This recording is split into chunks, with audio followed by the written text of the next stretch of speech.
Bueno, queridos amigos y amigas, bienvenidas a esta sesión de su curso. Vamos a iniciar, quiero iniciar agradeciendo a acá por la gentil invitación que me han hecho en esta oportunidad para acompañarlos en el curso, y en particular a Humberto Balbuena y a Ariana Bonilla, que además son excelentes profesionales que están muy enfocados en tratar de fortalecer las capacidades de los operadores del sistema de justicia en la persecución de delitos ambientales. Para los que no me conocen, mi nombre es Fiorella Chinchay y yo soy abogada. He visto muchos años los temas de derecho ambiental y además tengo un interés por el razonamiento probatorio. Voy a también tomar unos minutos para hacer un pequeño disclaimer, señalando que las opiniones y lo que comentemos en este entorno académico son enunciados, opiniones que solamente atañen a mi persona y que de ninguna manera comprometen a la entidad en la que trabajo. Para los que no lo saben, yo hace poco me uní al equipo de Derecho Ambiental o el equipo ambiental de Naciones Unidas contra la droga y el delito, así que también desde ese espacio encantada de colaborar con todos ustedes en lo que necesiten. Y habiendo dicho esto, estos pequeños disclaimers y presentaciones iniciales, los siguientes 45 minutos vamos a hablar de un tema muy interesante, que son los estándares de prueba del daño ambiental en el ordenamiento peruano. Trataremos de hacer esta clase lo más divertida, lo más dinámica posible, pese a que estamos en una modalidad virtual asincrónica, pero les voy a comenzar haciendo una pregunta retórica. Ahí ustedes, de sus computadoras, de sus oficinas, desde sus domicilios, les pregunto si ustedes reconocen este maravilloso paisaje que tenemos en pantalla. Tal vez alguno de ustedes ha tenido la oportunidad de viajar al interior de nuestro hermoso país y reconocerá estos hermosos paisajes de la cordillera. Para los que dieron con el blanco o que inmediatamente reconocieron el lugar, es la Laguna Parón, que está en el Parque Nacional Huascarán. Es una zona muy turística, como verán, está la imagen adornada por esas aguas turquesas de la laguna, entre la cordillera, un lugar muy, muy bonito. En contracara, o el otro lado de la moneda, nos lleva a pensar en cuántas aguas residuales domésticas sin tratar vertemos a los ríos y los cuerpos de agua de nuestro país. De acuerdo al Informe Nacional del Estado del Ambiente 2014-2019, que es el último que yo cito en esta investigación, en el 2019 teníamos una cantidad proyectada de 262 millones de metros cúbicos de agua residual doméstica sin tratar que eran vertidos.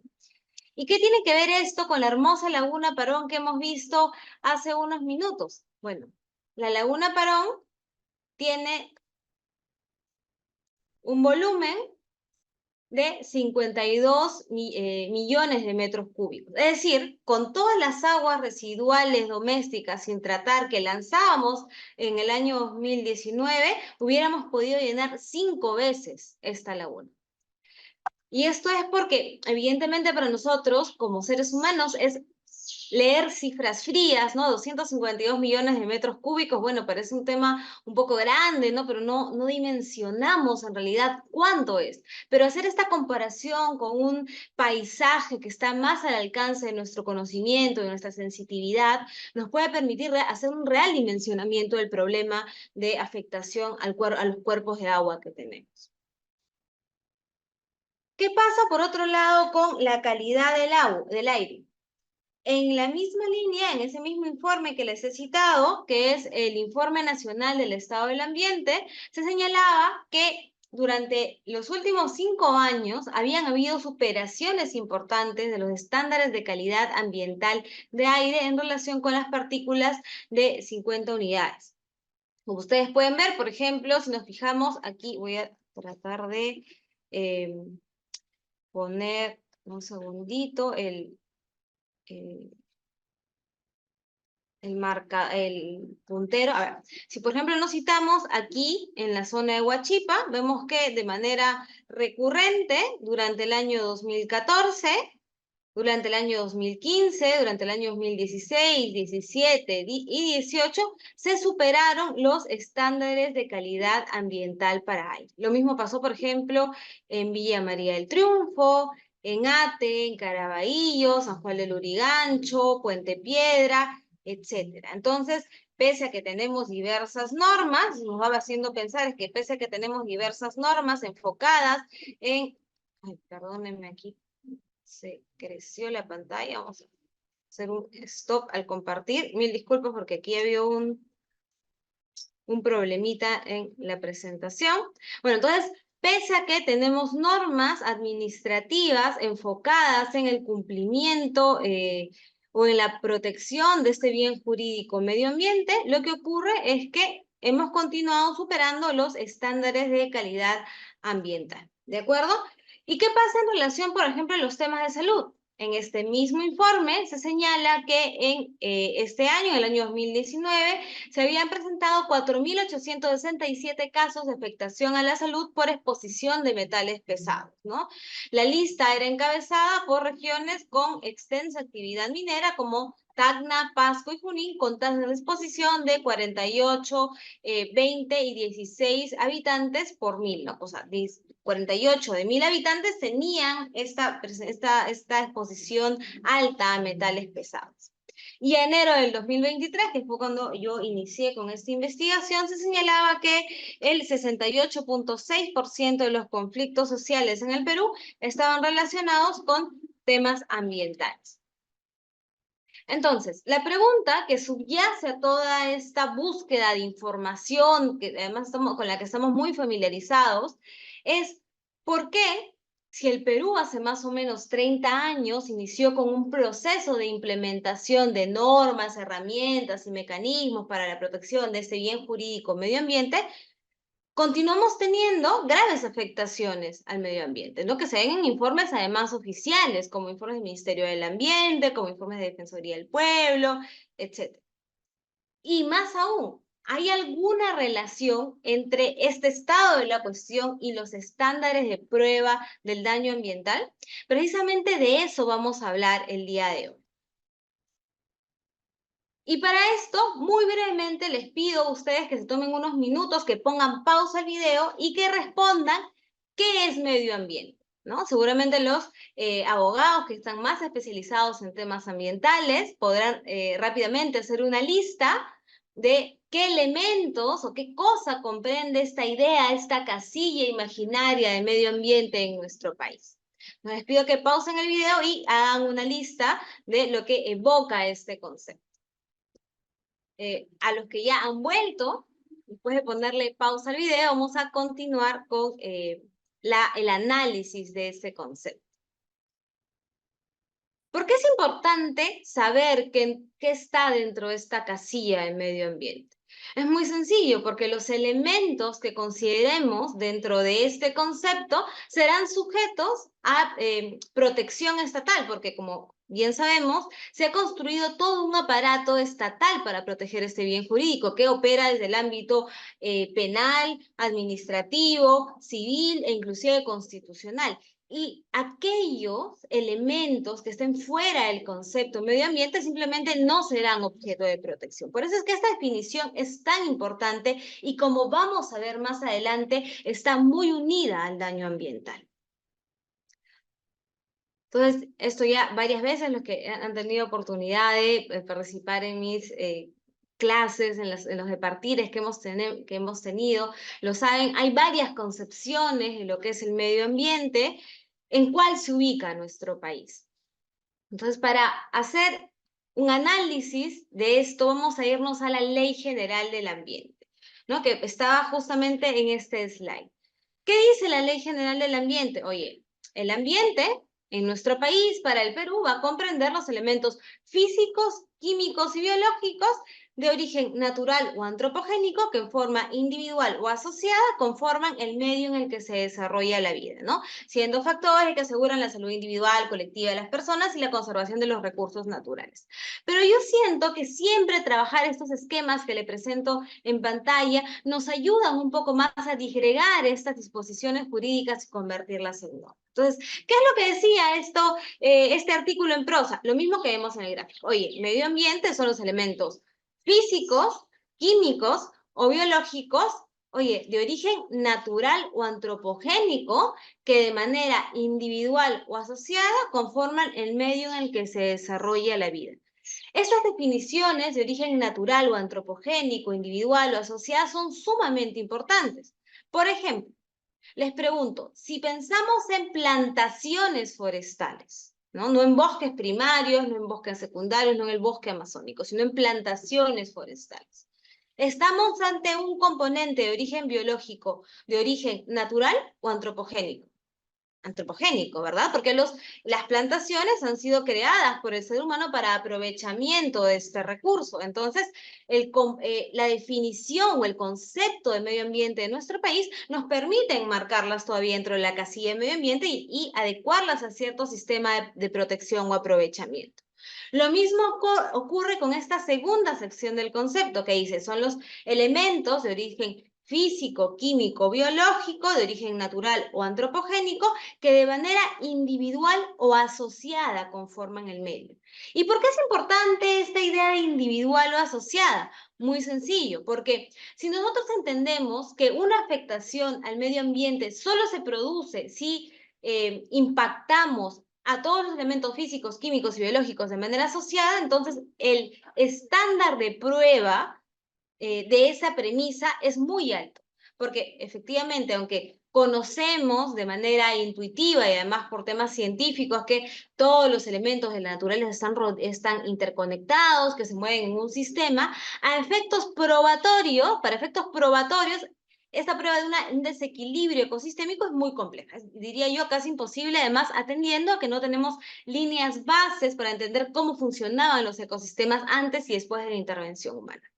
Por eso es que nos fijamos en que la definición de medio ambiente dice, oye, un tema va a ser tan considerado medio ambiente los elementos físicos, químicos o biológicos que caminan o se mueven de manera asociada como de manera individual. ¿Eso qué quiere decir? Oye, se afecta el elemento, el componente físico de origen natural, agua, solamente agua de manera individual, ¿estoy afectando el medio ambiente? La definición que deriva de la Ley General del Ambiente nos implicaría entender que sí. ¿De acuerdo? Entonces, esta disgregación del concepto es sumamente importante. Pero no haberlos confundido. Y a su vez, cada una de estas casillas físicos, químicos, biológicos van a ser desarrolladas en diversas normas administrativas, como la Ley Orgánica de Aprovechamiento Sostenible de Recursos Naturales, ¿de acuerdo? Y en otras normas que van a ir definiendo este tema del medio ambiente. Vamos a saltar un poco el tema doctrinario para no hacer la clase muy pesada. Y vamos a simplemente concluir que en nuestro país la concepción del bien jurídico medio ambiente es una concepción amplia, ¿no? Que va a abarcar estos elementos físicos, químicos y biológicos de origen natural o antropogénico, de manera asociada o individual, y que pueden afectar tanto, y que pueden referirse tanto al aprovechamiento sostenible de los recursos naturales, como al impacto a la calidad ambiental, que también conocemos como contaminación ambiental. ¿De acuerdo? Esto simplificando mucho, pero abarca esos dos. Y un claro ejemplo de eso es cómo está regulado el código, nuestro propio Código Penal. Nosotros vamos al título 13, el libro segundo, el Código Penal, vemos que, oye, el capítulo 1 está referido a delitos de contaminación ambiental, calidad ambiental. Y en el capítulo 2 están los delitos contra los recursos naturales, ¿de acuerdo? Y más aún para ir conectando los conceptos. ¿Se acuerdan que dijimos que los componentes ambientales de origen físico, químico, biológico podrían ser de origen natural o antropogénico? Bueno, en el artículo 313 del Código Penal vemos, por ejemplo, que se protege también el paisaje urbano. ¿Qué dice el artículo 313 referido a alteración del ambiente o paisaje? El que, contraviniendo las disposiciones de la autoridad competente, altera el ambiente natural o el paisaje urbano. Entonces, vemos que también este elemento de origen antropogénico es custodiado porque finalmente es el medio en el que nos desenvolvemos los seres humanos. Y aquí podríamos entrar, por ejemplo, a discutir si es ecocéntrico, etcétera, pero no, el tiempo no nos lo permite y tampoco quiero aburrirlos con esos temas que a veces son un poco pesados. ¿De acuerdo? Entonces, ¿Por qué es importante? ¿Por qué hemos analizado en estos más o menos 15 minutos qué es medio ambiente? Porque si vamos a ver daño ambiental, es un requisito saber qué es medio ambiente. ¿Cómo voy a analizar el daño al ambiente si no estoy segura qué abarca este concepto de medio ambiente? Entonces son dos ideas que tienen que ir unidas desde el punto de vista conceptual hasta el punto de vista operativo o aplicativo. Vayamos ahora por el concepto de daño ambiental, la segunda gran arista de esta exposición. Como ustedes saben y han escuchado hasta el hartazgo, el concepto de daño ambiental está contenido en el artículo 142 de la Ley General del Ambiente. ¿Qué es lo que dice? Leámoslo juntos. Se denomina daño ambiental a todo menoscabo material que sufre el ambiente y o alguno de sus componentes que puede ser causado contraviniendo o no disposiciones jurídicas y que genera efectos negativos actuales o potenciales. Nuevamente, me gusta pasar de prosa a esquema. Veamos qué dice desde el punto de vista esquemático. Oye, el daño ambiental será todo menoscabo material al ambiente y o sus componentes. Y entonces recordamos inmediatamente. ¿Se acuerdan que la definición de medio ambiente decía que de manera individual o asociada? Bueno, el concepto de daño ambiental de la Ley General del Ambiente está a la par. Dice, el menoscabo material puede ser al ambiente o a sus componentes, ¿de acuerdo? No habla que tiene que ser todos los elementos asociados a un ecosistema necesariamente. ¿Qué más dice? Que este menoscabo material al ambiente y o sus componentes puede ser causado contraviniendo o no contraviniendo disposiciones jurídicas y generando efectos negativos actuales o potenciales. ¿De acuerdo? Vamos a primero analizar cuál es el peso de este concepto daño ambiental en el ordenamiento peruano. Entonces, el daño ambiental es un solo concepto que va a ser transversal a todas las vías de protección de este bien jurídico. Entonces, tenemos que manejar como sistema jurídico una sola idea de lo que es daño ambiental. El daño ambiental para el derecho penal y para el derecho civil y para el derecho administrativo es uno solo. ¿De acuerdo? Solo que variarán, por ejemplo, en estándares de prueba, variarán, por ejemplo, en desde cuándo va el penal, desde cuándo va el administrativo, a quiénes afecta para efectos civiles, para que puedan desencadenarse los mecanismos de protección, etcétera. Pero el concepto debe ser uno solo, porque así se disuaden las conductas que el Estado considera o que un Estado considera erróneas o nocivas para la protección de los bienes jurídicos que custodia, que guarda, que trata de proteger, ¿de acuerdo? Y el daño ambiental, además de tener esa idea de transversalidad a las diferentes vías de protección de este bien jurídico medio ambiente, va a jugar diferentes roles, ¿no? Por ejemplo, va a ser elemento constitutivo del tipo penal o de los tipos infractores. Entonces, muchos tipos penales, como el artículo 304 o el artículo 307A de contaminación y minería ilegal, respectivamente, contienen a la idea de daño dentro del elemento típico. Por ejemplo, en contaminación ambiental dice el que infringiendo leyes o reglamentos, leyes, reglamentos o límites máximos permisibles, realice o efectúe, me parece, descargas, emisiones y vertimientos a las aguas residuales, a las aguas marítimas continentales, aire, etcétera, que cause o pueda causar daño grave al ambiente. Entonces, ahí tenemos un elemento, el daño como un elemento del tipo. ¿De acuerdo? Del tipo penal. Pero lo mismo va a pasar con los temas administrativos, con los temas de procedimiento administrativo sancionador. Muchos tipos infractores consideran que la afectación o el incumplimiento de la obligación ambiental debe haber generado daño al ambiente. ¿De acuerdo? Entonces, el daño ambiental primero juega un rol de ser elemento constitutivo de los tipos penales o infractores. También juega un rol como agravante, sobre todo en los temas administrativos, donde, por ejemplo, tenemos un tipo infractor base y si además se prueba que hay un daño real o potencial o un daño actual o potencial, entonces le da un rango mayor de sanción. ¿De acuerdo? También va a ser un elemento básico para las medidas administrativas, que además eso se podría desarrollar en otro módulo, en otra clase, ¿verdad? Y también como un criterio dentro del principio de razonabilidad en el procedimiento administrativo sancionador. Entonces, el daño ambiental va a jugar diferentes roles en el marco de nuestro ordenamiento. Vamos a saltar esta sección porque además el tiempo nos ganaría. en este momento, en esta discusión, en esta clase, vamos a centrarnos en los efectos negativos. ¿Recuerdan la definición de daño que decía que puede generar efectos negativos actuales o potenciales? Bueno, nuestro análisis estará enfocado en este punto. De acuerdo a la investigación que se realizó o que realicé, hay diferentes maneras en cómo esta sección del artículo 142 ha sido interpretada, ¿de acuerdo? Una primera sección entiende que el daño ambiental o estos efectos negativos actuales o potenciales son efectos negativos presentes o futuros. Esta, por ejemplo, es la posición del doctor Soto, que además es, me parece, fiscal especializado en materia ambiental y tiene un libro muy interesante acerca de daño ambiental.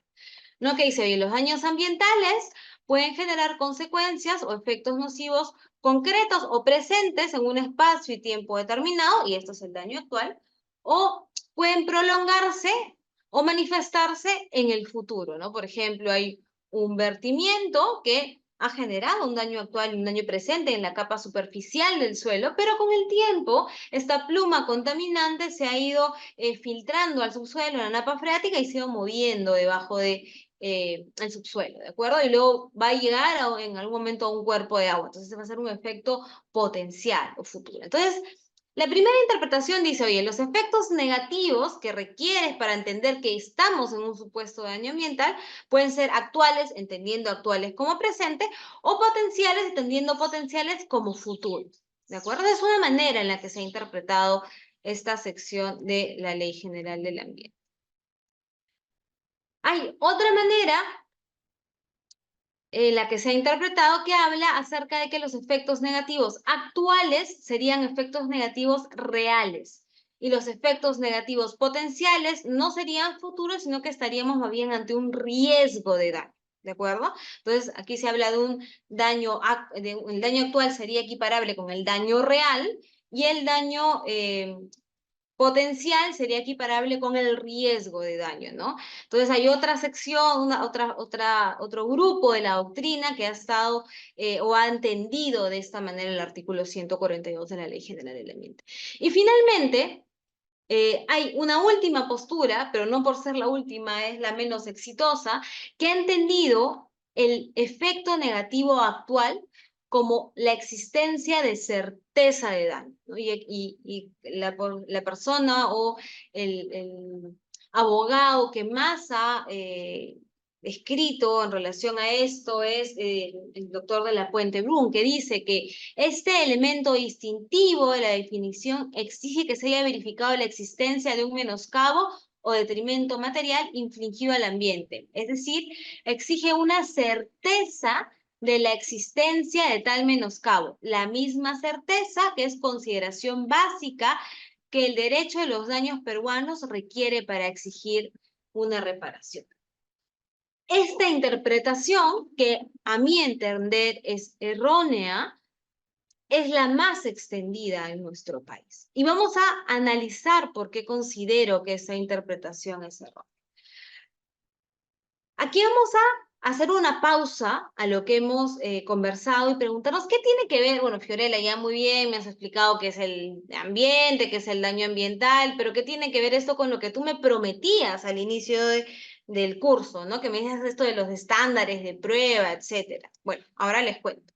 El estándar de prueba, como muchos de ustedes saben, es definido como ese punto, ese grado de probabilidad desde la cual considero un enunciado como probado, ¿de acuerdo?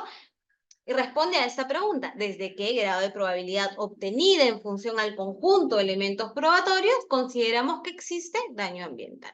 Imagínense que estamos, y este ejemplo no es mío, por si acaso es un ejemplo que he escuchado en la escuela de Girona, con el doctor Jordi Ferrer, de Carmen Vázquez, etc. Imagínense que vamos a pasar por la puerta de nuestra casa, de nuestro departamento. Imaginen, recuerdan el umbral, ¿no? Que es eso que el marco donde nos cobijamos cuando hay un sismo. el estándar de prueba es ese umbral desde el cual pasamos y decimos, ya estoy en el departamento, fuera de este umbral no estoy en el departamento o en la casa, es lo mismo con temas probatorios. ¿Desde qué punto consideramos que un hecho está probado o no? ¿De acuerdo? Ese es un estándar de prueba. Ahora bien, también desde el punto de vista racionalista de la prueba, tenemos que entender 4 premisas básicas con las que además estoy seguro que ustedes están ya muy familiarizados. Primero, que hay una relación teleológica entre prueba y verdad, ¿de acuerdo? Que el uso del concepto de la verdad, usamos la verdad por correspondencia, no por convención, sino por correspondencia. La tercera premisa, que es la central para este análisis, es que nunca los elementos de prueba nos permitirán alcanzar certezas racionales por más ricos que sean, y finalmente que el razonamiento probatorio se desarrolla en un marco probabilístico y no matemático. ¿De acuerdo? Entonces, vamos a saltar esta sección de Perú. Pensemos, por ejemplo, ¿por qué decimos que por más rico que sea el conjunto de elementos probatorios, no vamos a alcanzar certezas racionales? Si nosotros nos ponemos desde el punto de vista de procesos en general, ¿cuál es la prueba que consideramos más certera, más exacta? Donde dices, esta prueba sí o sí no se equivoca. Entonces, todos pensamos en que la prueba científica más exacta es la prueba de ADN, por ejemplo, ¿no es cierto? Entonces, si alguien toma una prueba de ADN para ver si un individuo estuvo en una escena del crimen o escena del suceso, o si una persona tiene una afiliación con otra, usamos la prueba de ADN. Y decimos, esa prueba es muy segura, ¿no? De acuerdo, tiene un muy alto grado de fiabilidad. Pero inclusive la prueba de ADN no llega a la certeza. Tenemos una probabilidad de 99.99% de que ese resultado sea compatible o no compatible. ¿De acuerdo? Pero no es que llegamos al concepto de certeza. Entonces, esta misma idea de que no se alcanza de manera racional la idea de certeza también aplica a los procesos penales por delitos ambientales. Y aplica además de manera particular a los procesos, a las investigaciones penales por delitos ambientales. Jordi Ferrer explica esto de una manera muy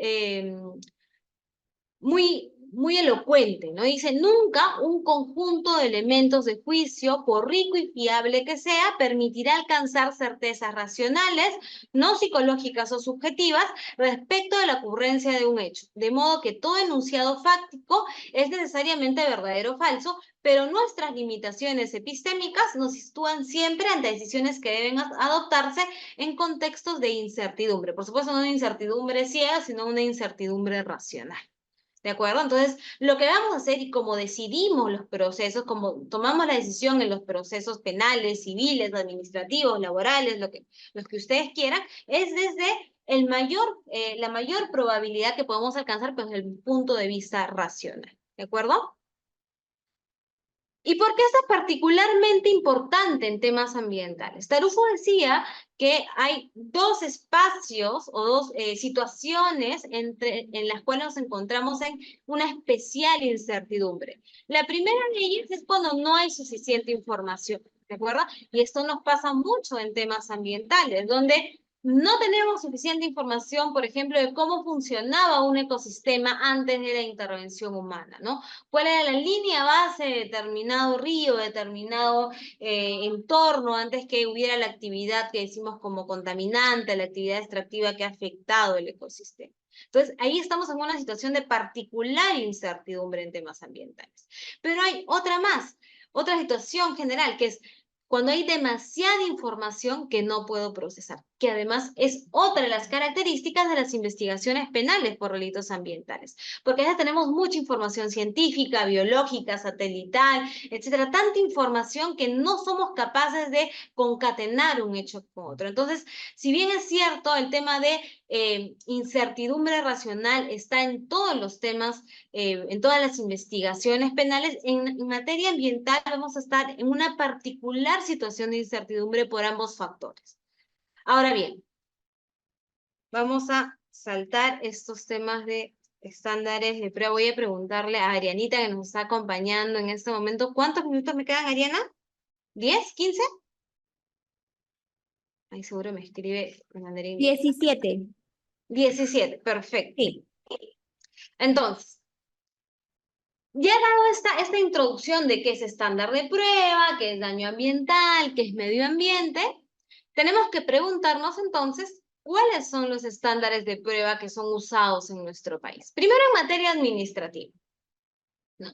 En materia administrativa tenemos que, de una revisión de la Ley General del Ambiente, la Ley de Procedimiento Administrativo General, la LEPAG, y las normas particulares que rigen los procedimientos administrativos sancionadores en materia ambiental, no existe un estándar de prueba homogéneo, ¿de acuerdo? Si bien hay ciertos principios, como el principio de presunción de veracidad, de licitud y de verdad material, no se señala desde qué punto, desde qué umbral entendemos por probado un hecho, de manera general. ¿De acuerdo? Y entonces, ante este vacío de la regulación, que no señala desde cuándo consideramos probado un hecho, desde qué punto consideramos probado un hecho, lo que ha ocurrido es que esta idea de certeza de daño ha subrogado el lugar del estándar de prueba. Cuando se define que el daño ambiental tiene efectos actuales o potenciales y los efectos actuales se señalan con que hay un daño certero, que hay certeza de daño, no se piensa en esta definición para efectos probatorios, ¿de acuerdo? Dudo mucho que los autores hayan pensado en esto para el momento de la prueba de los hechos. Pero ante la ausencia de un estándar de prueba en el procedimiento administrativo general, lo que ocurre es que termina entendiéndose que esta definición de certeza de daño es la que tenemos que buscar al momento de la prueba. Entonces, ¿qué es lo que ocurre? Que la idea o el hecho o el daño real nunca podrá ser probado, porque siempre el juzgador, el tomador de decisiones estará buscando esta prueba tal que lo lleve a la certeza. Y como ya hemos visto, no podemos alcanzar certezas racionales en materia de prueba racional. Entonces, y aquí tenemos un claro ejemplo de cómo esto ocurre o impacta en la realidad del procedimiento administrativo sancionador. Por ejemplo, aquí tenemos el caso 318-2020 UEFA TFAC, donde se habla de una emergencia ambiental. Obviamente toda esta información es pública y estamos en un entorno de discusión dogmática, discusión académica, así que lo podemos conversar. Habla de que hubo una emergencia ambiental donde hubo un derrame de barriles de LNG sobre la carretera, ¿de acuerdo? Parte de estos barriles discurren sobre el suelo, vegetación, agua superficial y fauna silvestre, y algunos de ellos discurren de manera directa sobre el cuerpo de agua y el suelo. Si pensamos en la definición cruda de daño ambiental, ¿no? Diciendo que el daño ambiental es toda afectación o menoscabo material al ambiente o sus componentes que genera efectos negativos actuales o potenciales, de esta descripción de los hechos, intuitivamente pensaríamos, oye, pero aquí hay un menoscabo material, al menos dos de los componentes ambientales, ¿no? Que son suelo y agua. Pero, ¿qué es lo que decide en este caso el Tribunal de Fiscalización Ambiental? ¿No? Dijo, oye, no se cuentan con los medios probatorios suficientes para determinar daño real, de acuerdo con el análisis de histopatología, pero luego advertir que la inobservancia de las medidas de prevención generan un daño potencial en el suelo, cuerpos de agua, flora y fauna. Eso está en el fundamento 153. ¿Cuál es mi hipótesis en relación a esta afirmación que hace el Tribunal de Fiscalización Ambiental? Que él no encuentra que hay medios probatorios suficientes para determinar que hay daño real, porque simplemente no se ha reflexionado a nivel de país de cuándo un medio probatorio es suficiente para acreditarse este menoscabo material. Entonces, evidentemente, aspira el Tribunal de Fiscalización Ambiental a que el conjunto probatorio le demuestre un daño certero, ¿no? Esa certeza inalcanzable que ni siquiera a la prueba de ADN puede llegar, y a esa certeza aspira. Y por eso es que no encuentra esa suficiencia probatoria y termina tomando la decisión por el daño potencial, ¿de acuerdo? Pero esto no solamente ocurre en temas administrativos, ¿de acuerdo? Esto también ocurre en temas penales. Lo que hay otra supervisión que ya no vamos. En temas penales, sí se ha desarrollado un poco más esta idea del estándar de prueba. pero hemos adoptado el estándar de prueba más allá de toda duda razonable, ¿no? Y en palabras de Jordi Ferrer, este estándar termina siendo impreciso, interpretado, es un estándar impreciso, un estándar vacío, que no establece claramente desde qué punto se supera la duda razonable, ¿no? Entonces, finalmente es la jurisprudencia quien va tratando a través de varios plenos, de varias sentencias, llenar este vacío. Y, por ejemplo, ya hablamos de sospecha razonable, sospecha inicial, sospecha reveladora, etcétera, ya en temas penales, ¿de acuerdo? Pero todavía no se ha alcanzado una... digamos, un nivel suficiente para establecer un estándar de prueba claro, ¿no? Que se aplique a todo el derecho. Entonces, ante esta ausencia del estándar de prueba, más aún en temas ambientales, pasa lo mismo que en el derecho administrativo, además arrastrando también los errores del derecho administrativo, ¿no? Y subrogamos, como no hay un estándar de prueba, voy a leer los diferentes artículos que se han escrito acerca de los temas ambientales. Y cuando vemos daño ambiental, certeza de daño. Entonces, ¿qué busca el juzgador? Busca que el daño sea probado a nivel de certeza, ¿de acuerdo? Entonces, evidentemente, esto no permite que se alcance nunca ese estándar de prueba. ¿Qué dice al respecto Jordi Ferrer? Cuanto más exigente sea el estándar de prueba aplicable, mayor será el riesgo de que ninguna hipótesis supere el estándar y, por tanto, el proceso se decida sobre la base de la carga de la prueba, decantando la decisión a favor de una de las partes. ¿Qué significa esto? ¿Quién tiene la carga de la prueba en materia de procesos penales por delitos ambientales? El Ministerio Público. ¿Quién tiene la carga de la prueba en procedimientos administrativos sancionadores? La subdirección o gerencia instructora, la administración pública tiene la carga de la prueba.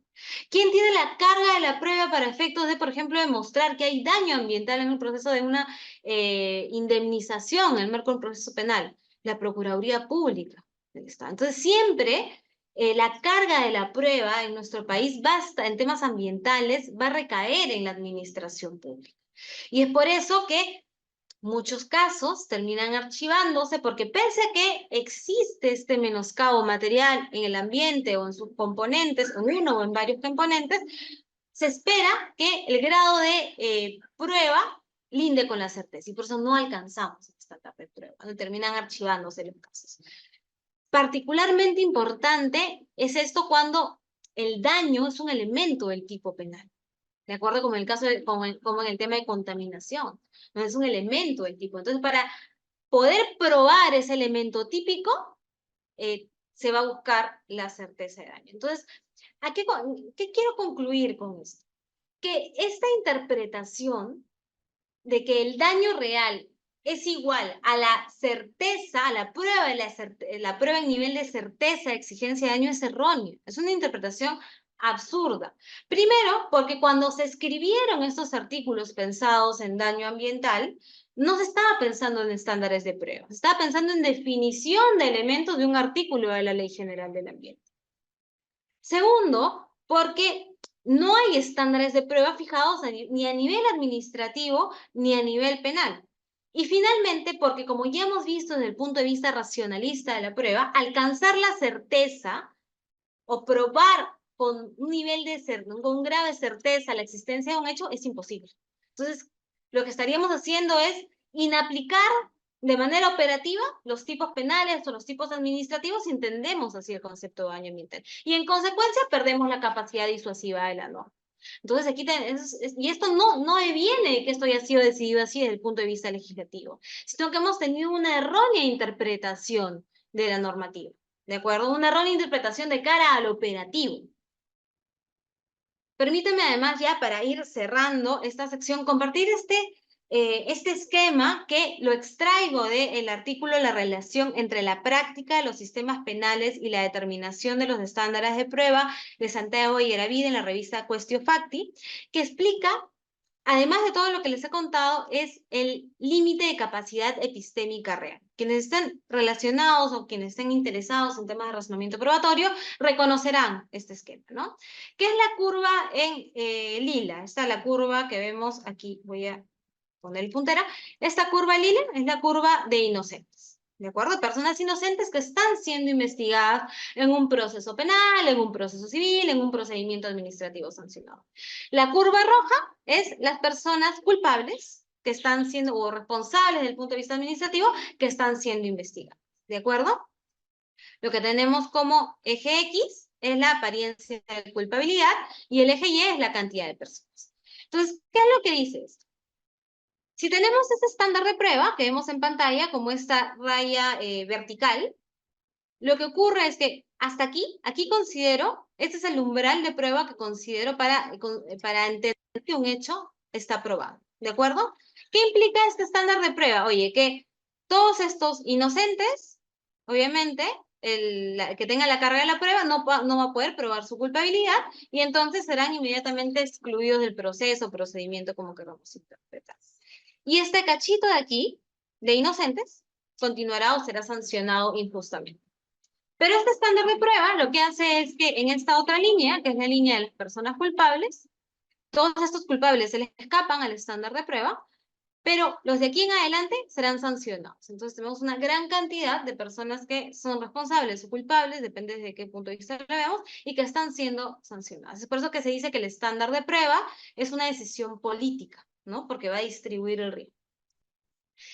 Pero además Santiago Ieravide introduce un concepto muy interesante, ¿no? Que es el límite de capacidad epistémica real. ¿Qué quiere decir? ¿Cuál es el conjunto de medios de prueba que realmente puede producir un sistema, ¿no? Pensemos que en nuestro país, quien tiene la carga de la prueba es el Ministerio Público, la Procuraduría Pública Especializada en Delitos Ambientales, quien tiene la carga de la prueba es la autoridad administrativa. Entonces, dadas las carencias o la escasez de recursos públicos a veces, ¿cuál es el conjunto de pruebas que efectivamente podemos producir?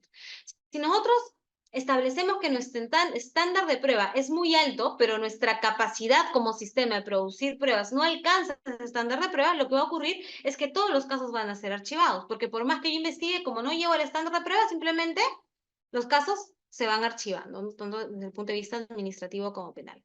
Pero en nuestro país es mucho peor que eso, porque como hemos entendido erróneamente que el estándar de prueba es la certeza, no importa cuán rico sea nuestro conjunto de elementos probatorios, nunca alcanzaremos el concepto de certeza. Entonces, en todos estos casos, cuando hay daño, ocurre muy continuamente eso, ¿no? Que se archivan porque no vamos a llegar a este estándar de prueba ideal, pero imposible. Entonces, ¿qué es lo que ocurre finalmente? El sistema pierde la capacidad de disuasión. Entonces, eso es una cosa que hay que tener muy en cuenta para efectos de política pública más adelante.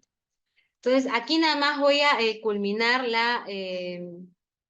la exposición, no sin antes contarles una frase de Marina Gascón, o citar una frase de Marina Gascón que dice que la probabilidad proporciona así un fundamento objetivo para el conocimiento empírico que no puede aspirar a la certeza absoluta.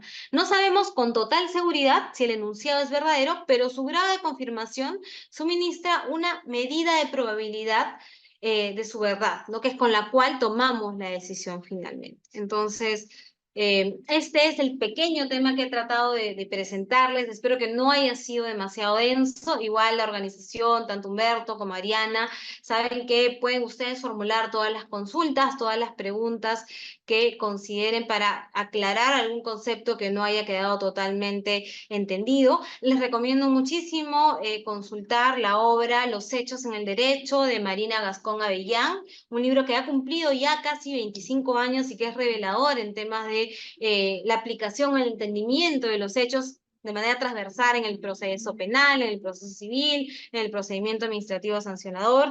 Evidentemente también Pruebas sin convicción de Jordi Ferrer, que es un libro que analiza desde el razonamiento probatorio cómo deben entenderse los hechos, pero que calza perfectamente en temas de derecho ambiental, derecho penal ambiental que ustedes ven.